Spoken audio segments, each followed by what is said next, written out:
The Daily Brad Devotions. Today's reflection with Pastor Jeff Eliscopides. Ay, salamat Brad Jeff at nandidiyan ka. Good morning Brad and happy Monday. Good morning.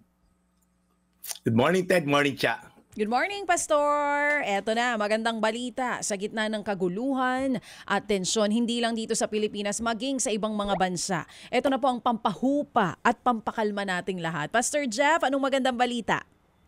Well, maganda ka pa sa balita, Cha. Yan ang totoo. Pero, oo. yeah. Thank you naman, Pastor, sa pambobola ngayong umaga. Mamaya po ang Paymaya mo. Paymaya! Pampahupa din. Oo. Well, anyway, sakto yung topic natin, Ted at Cha. Well, belated happy birthday muna kay Diane Nizel Orquiola. Asawa to ng nag-edit ng mga video natin dito sa Daily Brad post ko. Happy So, birthday. thank you, Joseph. Happy birthday. Pakabait na bata niya si Joseph. Kahit walang ayuda, tumutulong sa atin. Yan. Giyera sa Middle East, yan ang laman ng mga feed ko mula kahapon. Alam niyo yung moment na, maring hindi giyera pinagdadaanan mo ngayon, ano? Alam mo yung moment na kahit anong gawin mo, parang laging may conflict. Well, ngayon, sa pagitan po ng mga dambuhalang bansa nga, sabi ni Brad Ted, na nagkakagulo ngayon, or maaaring sa pamilya lang, sa konteksto ng pamilya, may mga conflict. Sa barkada, ministry, trabaho, or may conflict mismo sa sarili mo. Laging may tension. Minsan ang tanong, bakit ba ang gulo? Ano ba pinagmumulan nito? Well, sabi po sa Biblia, sa Santiago 4:1, saan ang gagaling ang inyong mga alitan at pag-aaway?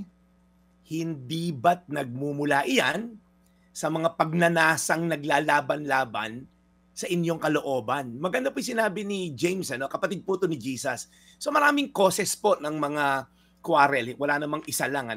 Nandyan yung insecurity, comparison, alam mo yon, naiinggit ka sa yung merong yung kapitbahay mo, di ba? So naasar ka, nagagalit ka, nagkagulo kayo. Merong entitlement and selfishness. Okay? Meron po mga unmet expectations. Maaaring sa anak mo, nagkagulo kayo kasi may expectation ka sa anak mo, hindi na-meet yung expectation mo, ngayon magkaaway kayo. At ito po yung isa pa, desire for control. Kailangan sundin nila ako, kailangan sa akin to. So yan po, marami pa yan, financial and material greed, ang dami mong gusto, offense, pride, lahat po yan. Mayroon, tinuloy ng verse Ted at Cha, sabi, mayroon kayong ninanasa, ngunit hindi nyo makamtan, kaya pumapatay kayo, mapasa inyo lamang ito. Ang tindi na to si James, sinulat tong Bible verse po na to 2,000 years ago, at pag binasa mo, parang ngayon nangyayari din to. Pumapatay para lang ma-retain ang posisyon, whether politiko or sa kumpanya. May mga bagay, sabi doon ni James, tinuloy niya, may mga bagay na gustong-gusto nyo, ngunit hindi nyo maangkin. Kaya kayo nagkakagalit at nagkalaban-laban. And then sabi niya, ito yung ending, hindi ninyo nakakamtan ng inyong ninanais dahil hindi kayo humihingi sa Diyos. At the end of the day, kaya po tayo na-frustrate, kaya tayo nagkakaroon ng mga alitan at awayan, kasi may gusto ka, sinabi ko yung mga rason na ilang rason, pero hindi mo makuha, nagagalit ka. And then sabi ni James, you do not have because you do not ask God. Ang dami nating gustong makuha, pero hindi natin nilalapit muna sa Panginoon. Sa sarili natin diskarte, sa sarili nating koneksyon, sa sarili nating talino. We try to fight for it in our own strength, our own way, our own timetable.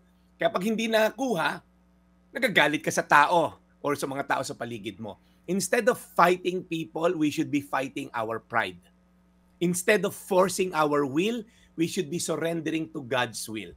Kaya ito pong call to action ko sa mga taong may tensyon sa pamilya, or maring sa laking ng bansa, imbes na makipag-away ka, lumuhod ka muna. I-ask mo si Lord. I-lay down mo yung mga desire mo kay Lord. Let Him do His part and let Him shape your heart before you react, before you speak, before you move. Don't start a fight.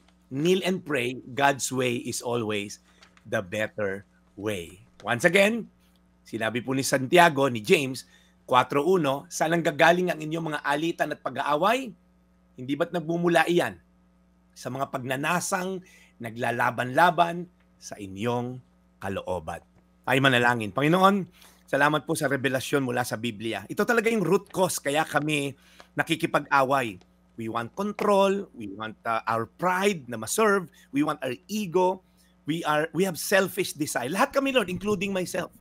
pagka kami gusto makipag-away, may mga bagay kami na-proceed dahil hindi namin nakukuha sa aming timetable, sa aming pamamaraan, at kung kailan namin gusto. Kaya Lord, patawarin niyo po kami. Pag kami nagagalit at gustong may makaaway, mag-pause kami at mag-pray at mag-ask sa iyo ng aming pangailangan. Sa pangalan ni Jesus.